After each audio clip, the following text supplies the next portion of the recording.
Home Ministry से इजाजत मांगी aircraft to do and Home Ministry yes, and I told it to the Prime Minister same evening कि ये हमारी गलती से हुआ है, अगर हम एयरक्राफ्ट दे देते तो ये मतलब प्राइम मिनिस्टर ने कहा कि हमारी गलती के बारे में मैंने उनको कहा कि ये हमारी गलती है और उन्होंने कहा ये बोल भी चुका था चैनल पे इसको उन्होंने कहा ये समझ बोले ये पेड़ चीज है लेकिन जब आपने प्रधानमंत्री साहब को उसी रात कहा था कि हमारी गलती के कारण हुआ उन्होंने ऐसा मांगे थे आपके होम मिनिस्टर और पानी से था इसके बारे में चुप रहो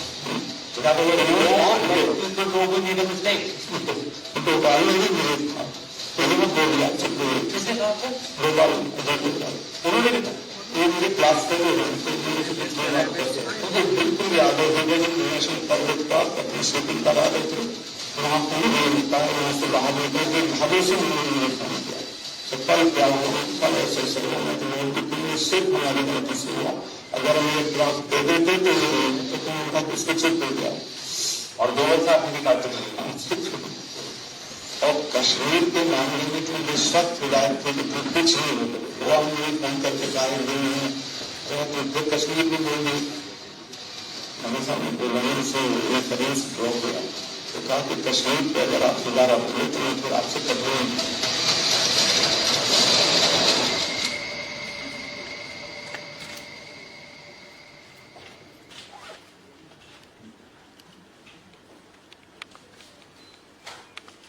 मैं आपको बता सकता लगता है सेफली कह सकता हूं कि प्रधानमंत्री को करप्शन से कोई बहुत नफरत नहीं है आपने बड़ी कमाल की चीज कही आपने कहा मैं सेफली कह दूं कि प्रधानमंत्री को करप्शन से कोई नफरत नहीं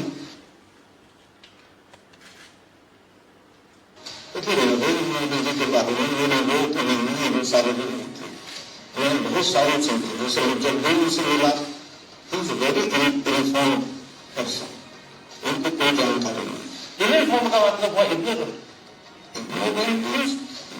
मस्त है अपने में घर में 2024 में क्या Gandhi become an election certainly it is अगर ये नहीं अडानी को करेंगे तो अडानी इनको फिनिश कर दें and Adani can demolish the BJP तो एक्सटेंट की पहचानी भी नहीं जाएगी कि ये सरकार ठीक है इतना कम नंबर आएगा आप हैरत करेंगे मेरा राष्ट्रपति जी से अपॉइंटमेंट था और मैं तब तक गवर्नर था तो मैं उनसे मिलने जा रहा था रास्ते में मुझे राष्ट्रपति जी से फोन आया कि आपका आज तक नजर हो गई है कैंसिल हो गया मुझे बताया गया कि उनका तो अपॉइंटमेंट स्प्लिट में जाती वहां से क्लियर होते उनसे मिलते हैं ये प्रेसिडेंट मोदी की बात है उनकी appointment list gets cleared by the PMO yes she can't meet anyone she wants yes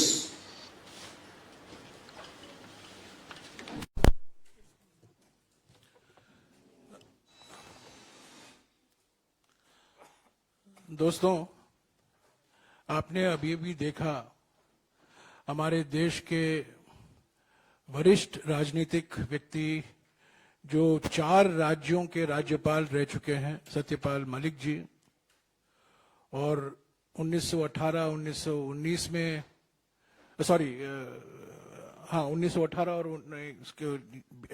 19 के बीच में वो जम्मू और कश्मीर के राज्यपाल भी थे नहीं 2018 और 2019 के बीच में जम्मू और कश्मीर के राज्यपाल थे उन्होंने कल एक टीवी इंटरव्यू में काफी कुछ सनसनीखेज खुलासे किए हैं और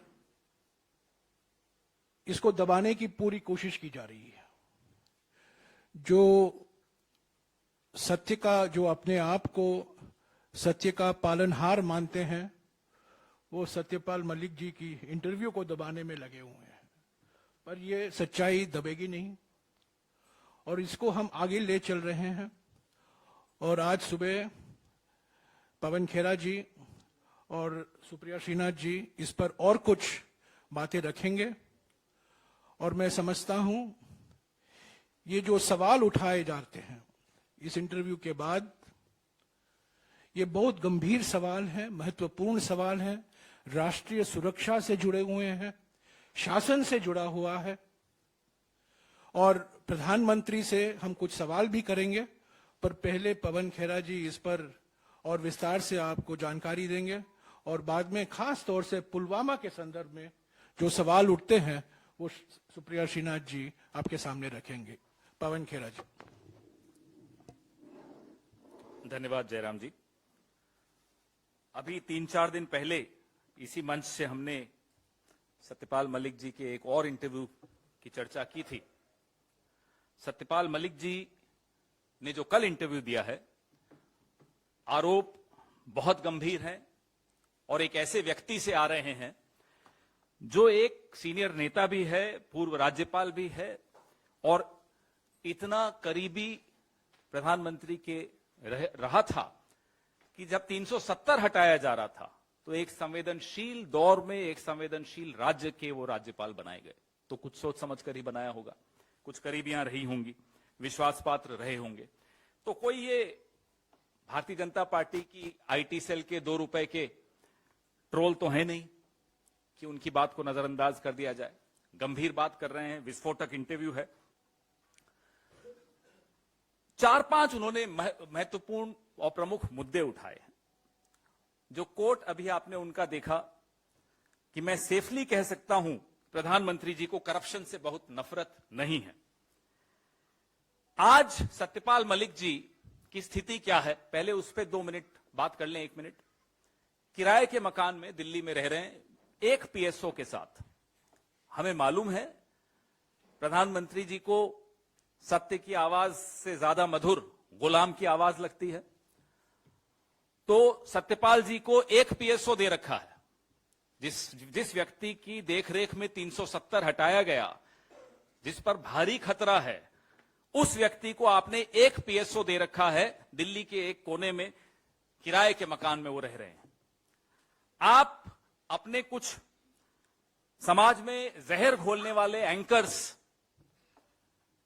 ऐसे फिल्म निदेशक जो आपकी चाटुकारिता करते हैं, और ऐसे अभिनेता जो आपकी स्तुतिगान करते हैं, उनको आपने XYZ अलग अलग तरह की सिक्योरिटी दे रखी। सत्यपाल मलिक जी को आपने क्यों छोड़ दिया है ऐसे खतरों के मुंह में, पहले हम यह आपसे जानना चाहते हैं। उन्होंने खुलासे किए आपकी करप्शन पे, जब वो आपके पास शिकायत करते थे, गोवा में खासतौर पे जब वो गोवा के राज्यपाल थे, और भ्रष्टाचार पे उन्होंने आपकी संज्ञान में कुछ जानकारी लाई, तब आपने क्या किया? आपने न केवल नजरअंदाज किया, आपने उनको आनन फानन में हटा दिया। स्पेशल एयरक्राफ्ट भेजा कि जल्दी से जल्दी उनको गोवा से शिफ्ट कर दिया जाए, मेघालय भेज दिया जाए या जहां भी भेजना था वहां भेज दिया जाए। पुलवामा पे जो कहा उन्होंने, तुम चुप रहो, ये प्रधानमंत्री के शब्द हैं। हमें मालूम है आप कैमरा प्रेमी व्यक्ति हैं, जिम कॉर्बेट में थे जब आप ये पुलवामा की दुखांतिका हुई, जहां 40 जवान हमारे शहीद हुए। एक ढाबे पर आकर उन्होंने सत्यपाल मलिक जी को फोन किया और बोला, कहो सत्यपाल क्या हुआ? फिर जब इन्होंने कहा कि हमारी लापरवाही से हुआ है, तो कहा तुम चुप रहो, ये कोई और चीज है। ये शब्द बड़े ध्यान से सुनिएगा, ये कोई और चीज है। ये क्या चीज है ये आप लोग बेहतर समझते होंगे। सत्यपाल मलिक जी ने कई चीजें कही हैं और कई चीजें कहते कहते रुक गए हैं। उनकी चुप्पी बहुत बड़ी खबर बनती है। जो उन्होंने कहा उससे भी बड़ी खबर उनकी चुप्पी भी बनती है। कहां वो चुप हो जाते हैं, कहां वो शब्द रोक देते हैं, कहां वो लिहाज रख रहे हैं, ये सब समझने वाली बातें हैं।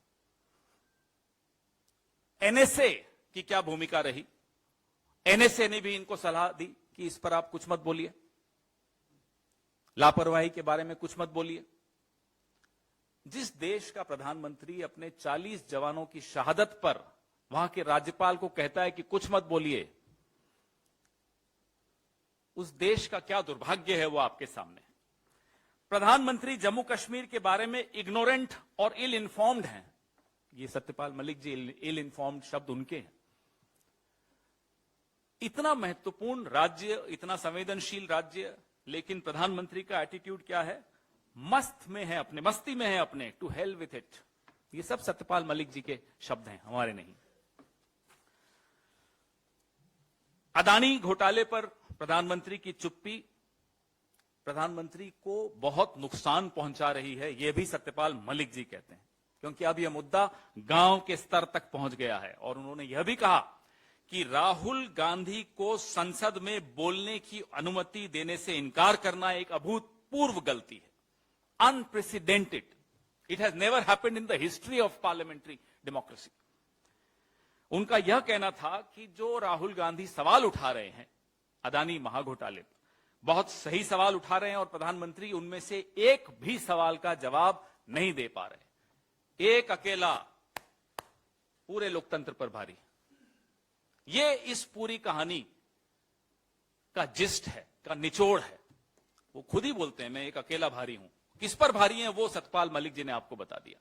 गवर्नर से सलाह नहीं ली जा रही, गवर्नर को जानकारी नहीं दी जा रही कि उनके राज्य में क्या करने वाले हो आप। कैबिनेट को नहीं मालूम, और कहीं कोई सवाल पूछ रहा है, कहीं कोई आपको बता रहा है लापरवाही हुई, तो उनको कहो आप चुप रहें। चौंकाने वाली बात है, हमारी महामहिम राष्ट्रपति, हम सबकी राष्ट्रपति, वो किनसे मिलेंगी किनसे नहीं मिलेंगी, उनकी अपॉइंटमेंट की जो लिस्ट है, डेली अपॉइंटमेंट की जो लिस्ट है, वो अप्रूवल के लिए प्रधानमंत्री के कार्यालय में जाती है। कभी सुना आपने ये रिमोट कंट्रोल, ऐसा रिमोट कंट्रोल कि प्रधानमंत्री तय करेंगी कि इस देश की महामहिम किससे मिलेंगी किससे नहीं मिलेंगी। यह स्थिति है कि सत्यपाल मलिक जी की अपॉइंटमेंट थी, रास्ते से उन्हें वापस लौटना पड़ा क्योंकि राष्ट्रपति भवन से फोन आ गया कि आपकी अपॉइंटमेंट कैंसिल हो गई। फिर इन्हें मालूम पड़ा। ये हम नहीं बोल रहे, ये सब राज्यपाल बोल रहे हैं, सत्यपाल मलिक बोल रहे हैं। आज भी भारतीय जनता पार्टी के सदस्य हैं, अभी तक उनका निष्कासन नहीं हुआ है। भारतीय जनता पार्टी के एक वरिष्ठ नेता बोल रहे हैं। यह आवाज अंदर से आ रही है, इसलिए इसको और गंभीरता से लेना आवश्यक है। एक फिल्म आई थी, सुना 300 करोड़ का उसका व्यापार हुआ था, कश्मीर फाइल्स। सत्यपाल मलिक जी जो बता रहे हैं ये 300 करोड़ के ही घोटाले की कश्मीर फाइल्स पार्ट 2 है। उस फिल्म पे तो बड़े इंटरव्यू दे रहे थे भारतीय जनता पार्टी के तमाम नेता। इस पे कौन मुंह खोलेगा, इस पे कौन बोलेगा, हम ये जानना चाहते हैं। प्रधानमंत्री के दोस्त, प्रधानमंत्री के करीबी 300 करोड़ का रिश्वत की ऑफर दे रहे हो। सजा किसको हो रही है?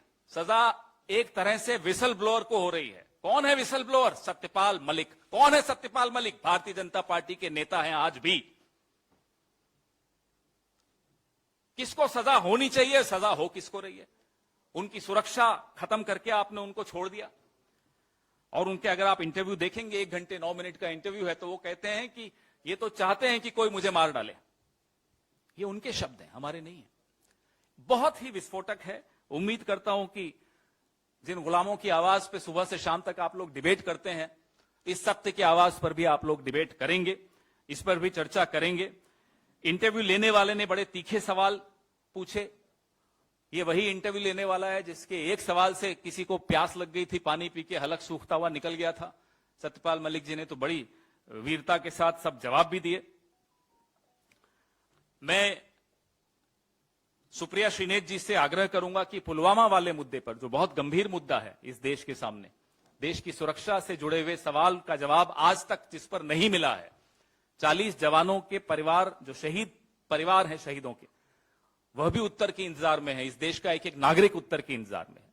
श्रीनेत, सुप्रिया जी। शुक्रिया पवन। जो खुलासे से पुलवामा के संदर्भ में 5 गंभीर सवाल उठते हैं और उस पर अभी सुप्रिया श्रीनाथ जी विस्तार से आपको जानकारी देंगे। बहुत धन्यवाद आपका। पुलवामा को लेकर हमेशा से कुछ चीजें संशय के घेरे में रही हैं। 300 किलो आरडीएक्स कैसे आ गया, विमान से क्यों नहीं ले जाने दिया गया?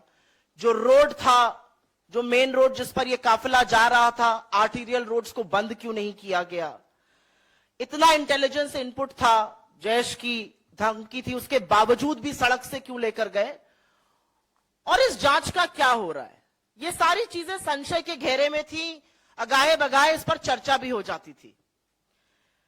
ईश्वर जाने असलियत क्या है, लेकिन मेरे लिए यह बहुत निजी मामला है और मैं ये डिस्क्लेमर के साथ कहती हूं क्योंकि ये उन 40 जाबाजों की तस्वीर है जिनकी शहादत हुई और अब पता चलता है कि शहादत जो है वो सरकार की लापरवाही के कारण हुई।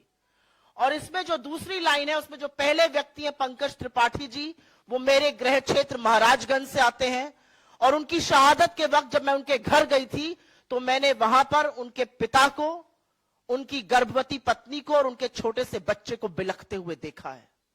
तो मेरे लिए यह मामला बहुत निजी है, ईश्वर जाने इसका सत्य क्या है, लेकिन जो सत्यपाल मलिक जी ने कहा है उसने पूरे देश को सकते में डाल दिया है, पूरे देश को स्तब्ध कर दिया है।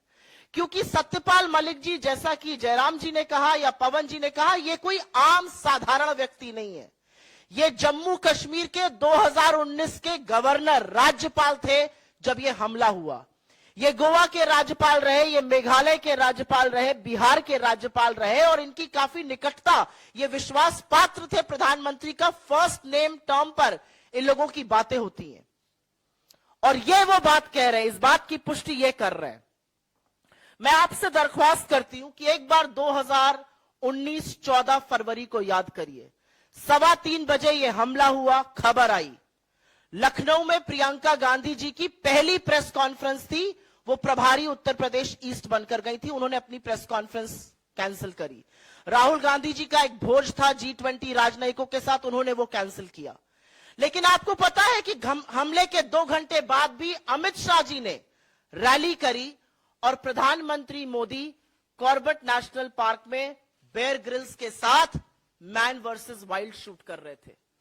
और यह शूट रुका नहीं, यह शूट शाम को लगभग 7 बजे तक चलता रहा, जिसके बाद सत्यपाल मलिक जी का यह कहना है कि उन्होंने सत्यपाल मलिक जी को फोन किया और पूछा क्या हुआ, और जब गवर्नर ने असलियत से उनको वाकिफ कराया कि यह हमारी लापरवाही के चलते, यह हमारी नाकामी है, एक गवर्नर को कहा गया तुम चुप रहो।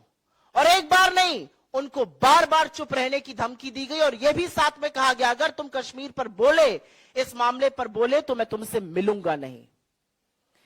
यह सच जानना जरूरी है। और जैसा कि आपने इसमें देखा, जो हमने वीडियो चलाया था, 2500 सीआरपीएफ के जवानों को जम्मू से श्रीनगर जाना था, 5 विमान की दरख्वास्त करी गई थी, उसको तत्कालीन गृह मंत्रालय ने, गृह मंत्री राजनाथ सिंह ने रिजेक्ट किया था।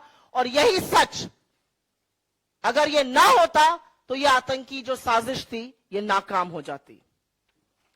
कुछ ज्वलंत सवाल हैं और यह सवाल आपके सामने इस मंच से उठाने जरूरी हैं। सीआरपीएफ के जवानों को हवाई रास्ते से क्यों नहीं ले जाया गया? मोदी सरकार ने उनको एयरक्राफ्ट देने की अनुमति क्यों नहीं दी? यह पहला सवाल है और इस सवाल का जवाब आज देश मांग रहा है, क्योंकि देश स्तब्ध है। ये 40 परिवार आज जानना चाहते हैं कि उनका जवान बेटा, उनका पति, उनका पिता क्यों शहीद हुआ, उसको एयरलिफ्ट क्यों नहीं किया गया। जैश की धमकी को, जैश ए मोहम्मद जिसने इसकी रिस्पॉन्सिबिलिटी ली, यह दूसरा सवाल है, उसकी धमकी को नजरअंदाज क्यों किया गया।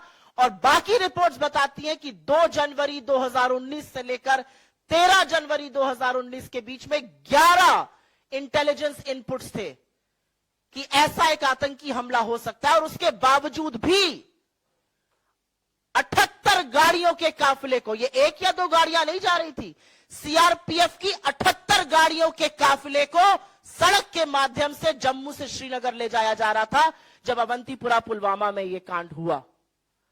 क्यों इंटेलिजेंस इनपुट्स को और क्यों जैश की धमकी को नजरअंदाज किया गया?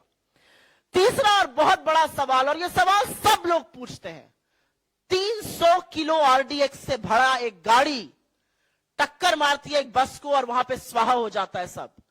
300 किलो आरडीएक्स बॉर्डर एरिया में आई कैसे? और जो गाड़ी उसको लेकर आई वो एक आर्टीरियल रोड से मेन रोड तक कैसे आने दी गई? पूरा सैनिटाइजेशन होता है रोड का। और आज ये सवाल है कि क्या हमारे सैनिकों की जान इतनी सस्ती है कि वहां पर कोई बंदोबस्त नहीं किया गया था? ये तीसरा बड़ा सवाल है। और उसी से एक सवाल जुड़ा भी है, पुलवामा की जांच का क्या हो रहा है? 4 साल बीत गए पुलवामा को। 2019 14 फरवरी को हुआ था। हम 15 अप्रैल 2023 में बात कर रहे हैं। इस जांच का क्या हुआ? कब पता चलेगा आरडीएक्स? कब पता चलेगा रोड सैनिटाइजेशन के बारे में?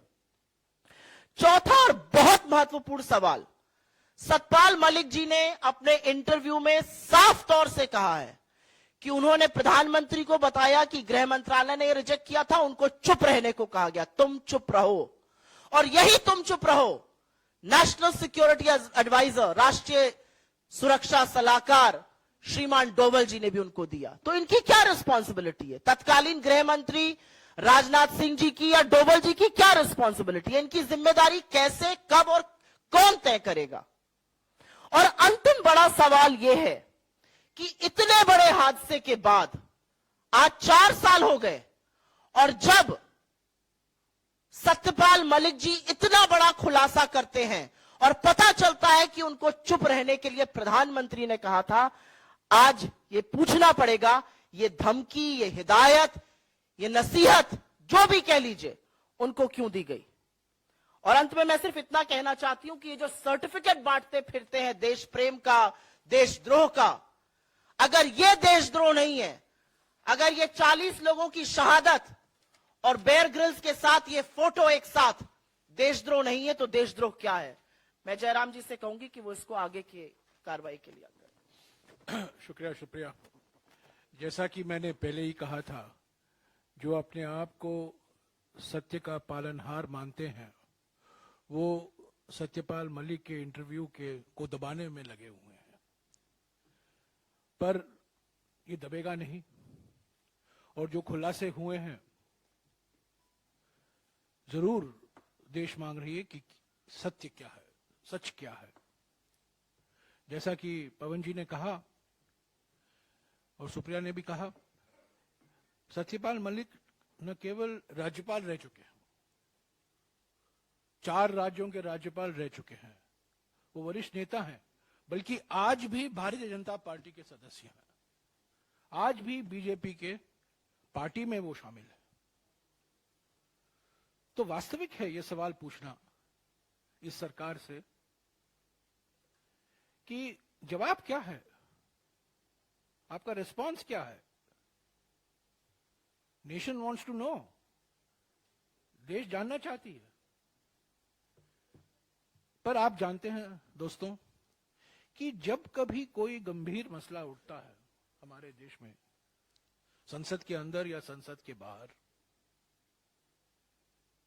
प्रधानमंत्री का एक ही जवाब है, चुप्पी। चीन पर चुप्पी, अडानी पर चुप्पी, काले कानून पर भी आपको याद होगा करीब 1 साल तक चुप्पी था। बाद में जब मजबूरी से उनको वो काले कानून वापस लेने पड़े, कृषि काले कानून, आपको याद होगा। तो ये चुप्पी तोड़ने का वक्त है। पर इस सरकार का सिद्धांत तो यही है, मिनिमम गवर्नेंस, मैक्सिमम चुप्पी। पर ये जो मुद्दे उठाए गए हैं, पवन ने सत्यपाल मलिक जी के इंटरव्यू से 5 ऐसे महत्वपूर्ण और बड़े मुद्दे आपके सामने रखे हैं, और उस 5 में से एक मुद्दा जो राष्ट्रीय सुरक्षा से जुड़ा हुआ है, पुलवामा में जो हुआ, उसके संदर्भ में सुप्रिया ने 5 तीखे सवाल आपके सामने रखे हैं। तो कुछ तो जवाब आना चाहिए।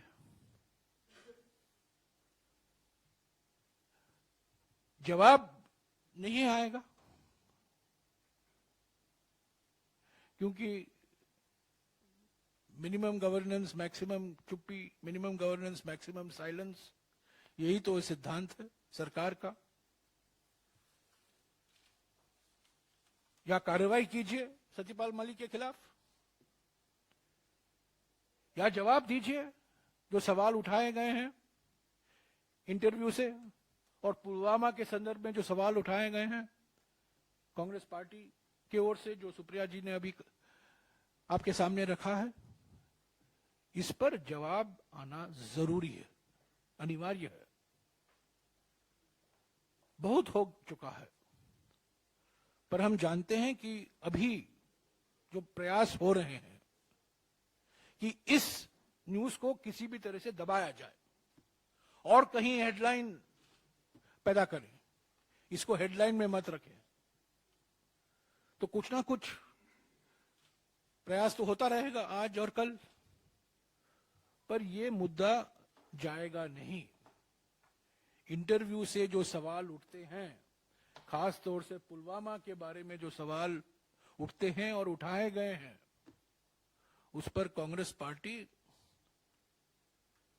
चुप नहीं रहेगी, पूछते रहेगी। अडानी के मामले में हम चुप नहीं रहे हैं, हम रोज कुछ ना कुछ पूछते रहते हैं, क्योंकि हमारा कर्तव्य बनता है, हमारा धर्म है सवाल पूछना। सरकार का धर्म है सवाल देना, जवाब देना, पर संसद के अंदर जवाब नहीं, संसद के बाहर जवाब नहीं। ये अजीब सा लोकतंत्र है। विश्व गुरु ने दुनिया को एक नया मॉडल दिखाया है लोकतंत्र का, यानी कि लोकतंत्र के सिंबल हैं, इमारतें हैं, पर लोकतंत्र की आत्मा बुझाई दी गई है। असलियत में लोकतंत्र ही नहीं, पर नए नए बड़े बड़े मंजिल, बड़े बड़े इमारतें हैं। जो सिंबोलिज्म है डेमोक्रेसी का, लोकतंत्र का, वो तो है, पर असली अर्थ, असली रूप, असली चरित्र, वो सब बुझ गया। तो अंत में मैं यही कहूंगा कि ये राष्ट्रीय सुरक्षा से जुड़ा हुआ है, ये सीधा प्रधानमंत्री पर सवाल उठाए जाए, ये किसी एक दो मंत्री के नहीं है, ये सीधे प्रधानमंत्री के दरवाजे पर ही ये सवाल जाकर वहीं खड़े होते हैं, और जवाब आना है प्रधानमंत्री की ओर से। शुक्रिया।